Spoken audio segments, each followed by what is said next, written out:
Hello, আমি এখন review করব 'সিতারে জমিন পার' বলে সিনেমাটা, যেটা ডিরেক্ট করেছেন আর.এস প্রসন্না এবং লিড রোলে আছে আমির খান। এটা থিয়েটারে ২০ জুন মুক্তি পেয়েছে। এই সিনেমাটা একটা স্প্যানিশ সিনেমা 'চ্যাম্পিয়ন্স' এর অফিসিয়াল রিমেক এবং 'চ্যাম্পিয়ন্স' এর হলিউডেও একটা রিমেক হয়েছিল এবং এটা হচ্ছে সেকেন্ড রিমেক। ভিডিও শুরু করার আগে একটা কথা বলতে চাই, যারা হচ্ছে অরিজিনাল সিনেমাটা দেখোনি, আমি তাদেরকে বলব যে তোমরা আগে 'সিতারে জমিন পার'টা দেখো। এই সিনেমাটা না একটা সত্যি একটা ভালো সিনেমা হয়েছে। মানে বলিউডে যেখানে অ্যাকশান অ্যাকশান অ্যাকশান হয়েই যাচ্ছে, অনেক দিন পর একটা আমি ভালো সিনেমা দেখলাম, সেটা হচ্ছে 'সিতারে জামিন পার'। তো ট্রেলার দেখে এই সিনেমাটার গল্পটা তোমরা অনেকেই আন্দাজ করতে পেরেছো যে একজন বাস্কেটবল কোচ, সে একটা পানিশমেন্ট পাবে যে তাকে হচ্ছে বাস্কেটবল শেখাতে হবে এমন কিছু মানুষদের যাদের চিন্তাভাবনাটা না প্রায় বাচ্চাদের মতো, হ্যাঁ, যারা ঠিক নর্মাল নয়। তো সে কিভাবে তাদেরকে কোচ করবে এবং তার কি কি প্রবলেম ফেস হবে, সে কি তার উদ্দেশ্য সাকসেসফুল হবে, এইটা নিয়ে হচ্ছে সিনেমাটা। তো যদি সিনেমাটার পজিটিভ পয়েন্টস নিয়ে কথা বলতে হয়, তো প্রথমেই যেটা বলবো সেটা হচ্ছে এই সিনেমাটার কমেডি। এই সিনেমাটার প্রথম থেকেই কমেডিটা এত ভালো না, যেটা হচ্ছে একদম রিয়াল কমেডি, ঠিক আছে, যেটা তোমাকে হাসাতে বাধ্য করবেই, ঠিক আছে। যে অনেক সিনেমায় আমরা কি দেখি যে জোর করে হাসানোর চেষ্টা করে, এই সিনেমাটা একদমই না। এটা ইন্টারভ্যালের আগে অবধি এর যে কমেডিগুলো সেটা কিন্তু খুবই ভালো, এবং যে একটা পোর্শন নিয়ে ইন্টারভ্যালটা হয়, সেই জায়গাটাও কিন্তু আমার খুব ভালো লেগেছে। তো কমেডি হচ্ছে এই সিনেমার খুবই একটা প্লাস পয়েন্ট। আর একটা জিনিস যেটা হচ্ছে এই সিনেমায় যাদেরকে আমরা সিতারে বলছি, তাদের অভিনয় না দুর্দান্ত। আমির খানও খুব ভালো অভিনয় করেছে, তবে কিছু কিছু জায়গায় মনে হয়েছে যে আমির খানের অভিনয়টা যেন সেই পিকের মতো লাগছে, ঠিক আছে, কিছু কিছু জায়গায় মনে হয়েছে। এবং নট অনলি আমির খান, যারা যে আমির খানের মায়ের চরিত্র অভিনয় করছে বা আমির খানের স্ত্রীর ভূমিকায় যে অভিনয় করছে, মানে ওভারঅল এখানে যে কাস্টিং আছে তাদের সবার অভিনয় কিন্তু খুব ভালো। তো এই সিনেমাটার আরেকটা ভালো দিক হচ্ছে, তারে জামিন পার সিনেমাটা তো সবাই দেখেছে, ওখানে আমরা কি দেখছি, ঈশানের যে ক্যারেক্টারটা ছিল, ঈশানের মনের কথাটা না তার মা বাবা ফ্যামিলি বুঝতে পারছে না। আমির খান কিন্তু তার মনের কথাটা বুঝতে পারছে এবং তাকে লিড করছে। কিন্তু তোমরা যদি সিতারে জামিন পার দেখো না, ঠিক উল্টোটা হচ্ছে। এখানে যে যাদেরকে দেখানো হচ্ছে সিতারে বলে, যাদেরকে আমরা বলছি, তাদের ফ্যামিলি কিন্তু তাদের দিকটা সম্পূর্ণ বুঝছে, তাদের সঙ্গে তাদের ব্যাপারটা মেনে নিচ্ছে, যে দিকটা আমার কিন্তু খুব ভালো লেগেছে।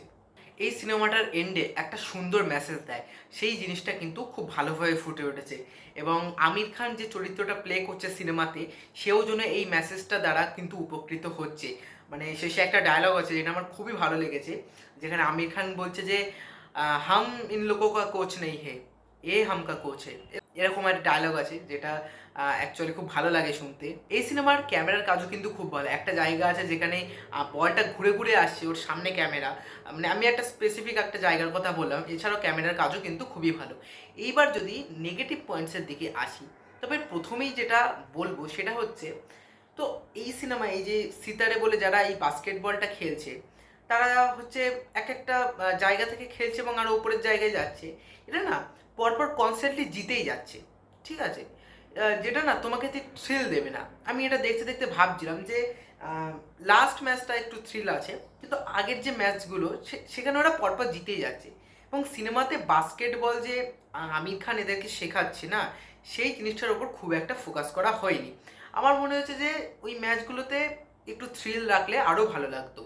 এই সিনেমাটা হচ্ছে তারে জামিন পারের একটা সিকুয়েল বলা যেতেই পারে। তো তারে জামিন পারের একটা দিক ছিল কি, গানগুলো না মানে অসাধারণ অসাধারণ গান ছিল, যেগুলোর জন্য ঈশানের মনের কথাগুলো আমাদের সামনে তুলে ধরছিল। এই সিনেমার গানগুলো খারাপ না, কিন্তু আমার না খুব একটা ভালো লাগেনি গানগুলো, একদম সত্যি কথা। গানগুলো আরও ভালো হওয়া উচিত ছিল। শঙ্করী মিউজিক দিয়েছে, কিন্তু আরও ভালো দিলে আই থিঙ্ক ভালো হতো। সিতারে জামিন পারের টাইটেল ট্র্যাক বলে আছে, যেটা ওদের খেলার সময় চলছিল, সেটা একটু ভালো লাগছিল। তাছাড়া গানগুলো খুব একটা এনগেজিং নয়।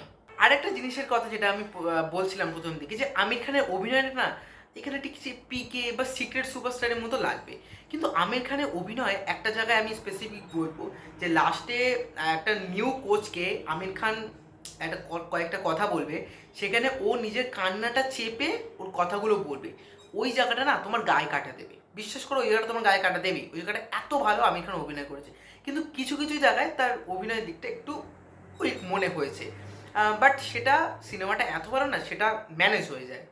সিনেমাটায় প্রথম ইন্টারভ্যাল অবধি খুব কমেডি হচ্ছে, যেটা খুব ভালো লাগছে।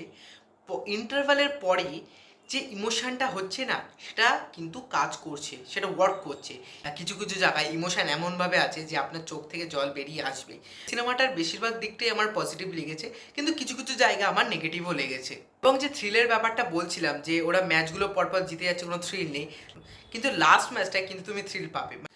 তো সব মিলিয়ে সিনেমাটা কিন্তু অ্যাকচুয়ালি খুব ভালো হয়েছে, একটা বেশ ভালো সিনেমা হয়েছে। আমি বলবো এটা তোমরা তোমাদের সব পরিবারের সাথে দেখো। এই সিনেমাতে কোনো ক্রিঞ্জ কন্টেন্ট নেই, দু এক জায়গায় আর দু জায়গায় একটু অ্যাডাল্ট কমেডি আছে, বাট সেটা কোনো অসুবিধা না, সেটা চোখেও পড়ে না সেই মতো। আমি বলবো এটা বাচ্চাদের, বিশেষ করে আমার মতো বয়সের ছেলে মেয়েদের আমার মনে হয় এই সিনেমাটা বেশি করে দেখা উচিত। তো সিতারে জামিন পার নিয়েছিল এই আমার মতামত। তো আমার কোনো কথায় কারোর অমত থাকলে সেটা প্লিজ কমেন্ট করে জানিও। আর ভিডিওটা ভালো লাগলে লাইক কমেন্ট করে দিও। So tata.